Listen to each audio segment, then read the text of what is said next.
Thank you Jesus. యేసుక్రీస్తు నామములో మీ అందరికీ వందనాలు.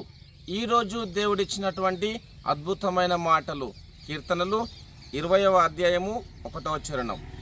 ఆపత్కాలమందు యెహోవా నీకు ఉత్తరమిచ్చునుగాక. ఆమేన్, ఆమేన్, ఆమేన్. క్రీస్తునందు ప్రియమైన సహోదరి సహోదరులకు ఈరోజు దేవుడిచ్చిన అద్భుతమైన మాటలను బట్టి మనము దేవుని స్తుతించాలి. ఇక్కడ దేవుని యొక్క వాక్య భావంలో చూసినట్లయితే ఆపత్కాలమందు యెహోవా నీకు ఉత్తరమిచ్చునుగాక అని దేవుని యొక్క వాక్య భావం రాయబడినది. క్రీస్తునందు ప్రియమైన సహోదరి సహోదరులారా, మీరే పరిస్థితిలో ఉన్నను దేవుని స్తుతించండి, దేవుని యొక్క నామాన్ని మహిమపరుస్తూ ముందుకు సాగండి. ఎందుకంటే ఆపత్కాలమందు యెహోవా నీకు ఉత్తరం ఇస్తాను, జవాబిస్తాను, స్వస్థపరుస్తాను, నీకు తోడుగా ఉంటానని ప్రభు మనందరితో మాట్లాడుతుండగా ప్రార్థన చేద్దాం. ప్రార్థన.